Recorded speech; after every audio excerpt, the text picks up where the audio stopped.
What is going on, everybody? Welcome back to JellyGoonTV and welcome back to YouTube. Today we have a very special video because finally we got 21 subscribers. You finally did it.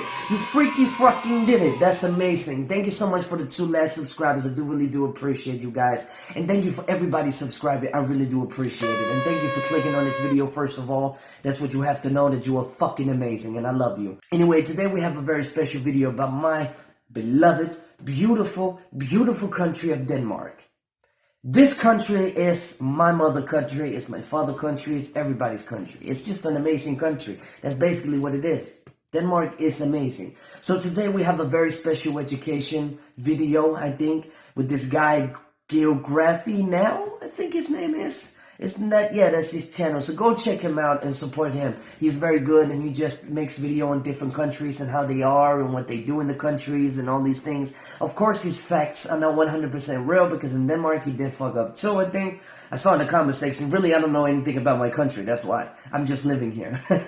Anyway, guys, we're going to watch today. We're going to watch If Danes Ruled the World. Let's just get into this video and see what it's all about because I'm so happy that I'm going to hear this. Let's get into this video. Remember to like the video and please do subscribe if you really support it. Anyway, let's just get into this one and let's see what it's all about. Let's go.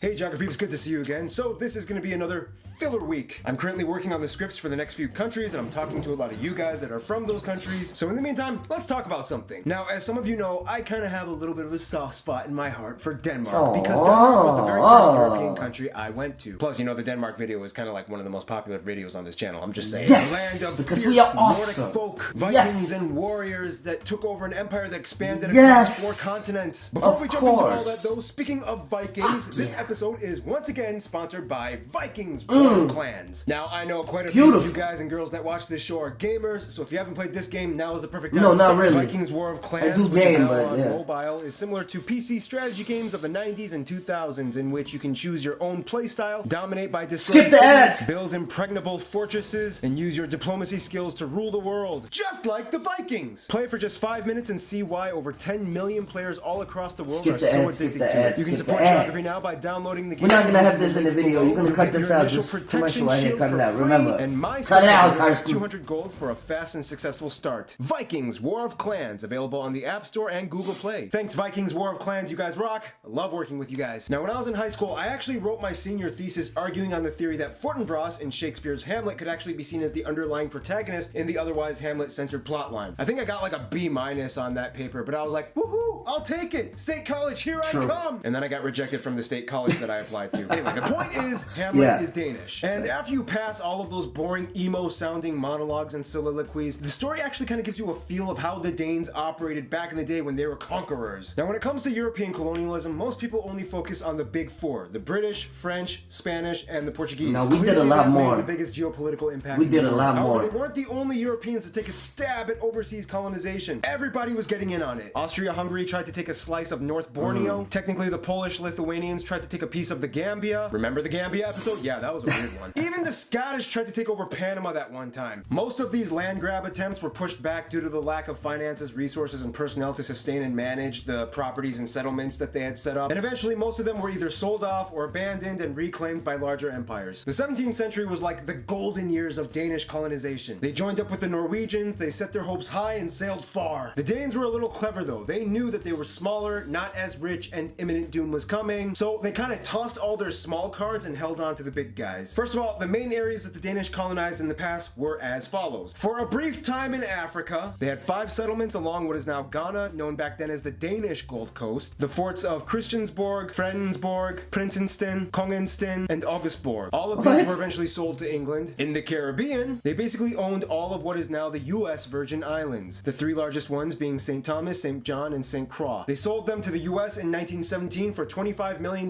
dollars in gold. In Asia, they set up colonies in Tarangambadi in the Tamil Nadu area, and Serampore, which included the towns And of there's a lot of Ajmer French and Pirapur, people and just Dutch north people. of modern-day Calcutta. There they even built Serampore College, which still stands today. And finally, the Nicobar Islands, which for about 100 years was known as New Denmark. Now, in Europe, it's a little tricky. New Denmark. There are kind of like okay. two main periods of Danish conquering in Europe, before Lutheranism in the 1500s and after. Before the 1500s, Denmark always kind of had the upper hand when it came to conquering over the Nordic areas. There was that Kalmar Union thing in which they kind of made a deal with Norway and Sweden saying, okay, let's all cooperate and share everyone's territories, but my monarchs get the final say. Yeah, This included exactly. Iceland, the Faroe Islands, Greenland, Svalbard, and even snippets of Finland. Then there was that time they took over parts of Estonia, Latvia, and North Germany. You can even see remnants like St. Olaf's Church in Tallinn, built by the Danes. If we go back even further to Old Norse times, they even took parts of England and Scotland. Like, literally there was a Danish king on the throne, which is why today we have certain words in the English language that are Old Norse Danish derived, such as leg,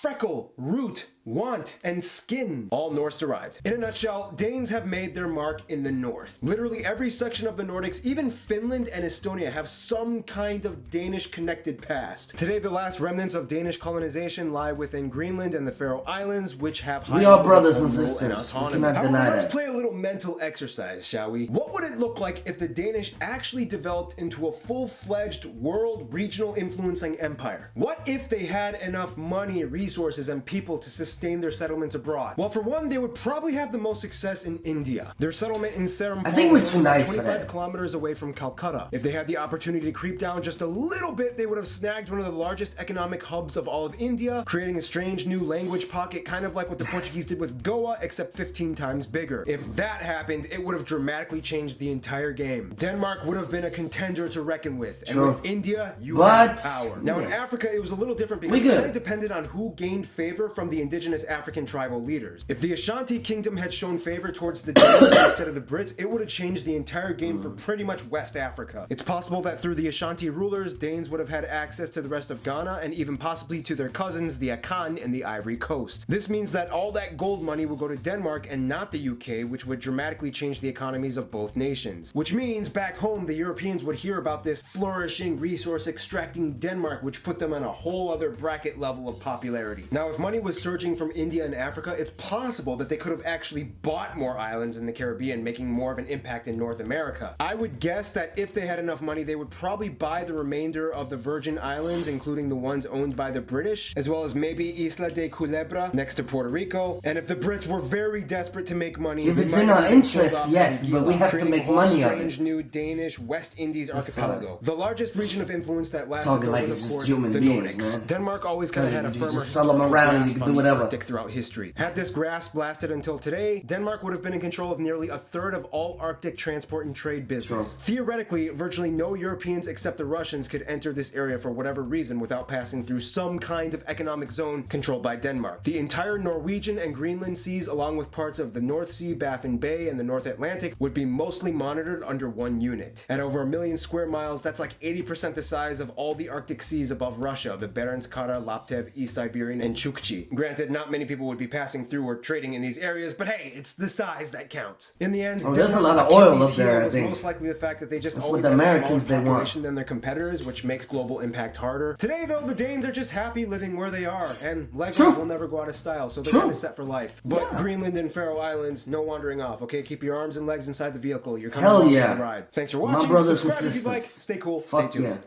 This was a nice video. I really did like it, and it's true that we have some colonies down in Africa. We have some colonies everywhere in India and everything. And it's true if we have a big military force and we actually did something. But the problem with Denmark is we did not have a big military force, so we could not oppose as much as a threat as the English, for example, because the English was the conqueror on the sea. They basically had their military barrage in Denmark, like. I think actually they killed Copenhagen. I think they bombed Copenhagen. I think it actually was the English. But before the English, we were the one who was the kings on the water. That's actually a fact. And that is a crazy part of it. But we had the biggest ships and everything. But then the English came around and they basically just fuck us up in the butt. And they bombed Copenhagen. I think it was English that bombed the Copenhagen, or it was Sweden or something. But we had a big war with Sweden, apparently. for some reason. But now they're brothers and sisters, and now we all under one, and we pledge under one allegiance, and that is the Scandinavian shield. So, I love my brothers and sisters, plus I love the UK. UK never did anything wrong. They fucked us up on the colony because they chose the UK besides Denmark, but I understand because the UK is much more stronger military-wise and economy. But if you're talking about the African tribes, the countries are going to mess them up anyway. They're going to take all their resources and just, do what they want to do. But anyway, it was a nice video and he really sums it up. So if you really want to go support this guy, please do. His name is Geography now. So go subscribe to him and show him some love because he's amazing. He does everything on other countries. And maybe he will do one on your country. He did one on my country and I watched that. Some facts are not true, but some facts are really true. But anyway, guys, thank you so much for watching. I really do appreciate it. Please leave a like at this video. And please do subscribe just to show some support. We finally have 20 subscribers. Now, we actually have 21 subscribers. I must say that before somebody unsubscribed, and now we have 19 again. Because I'm so happy. Congratulations to me, man. And thank you so much to the subscribers for subscribing. I really hope you keep staying because I love you so much. And thank you so much for wasting your time on this video. I really do appreciate it. And yeah, I hope you like Denmark and come visit sometime because it's a great country. It's amazing.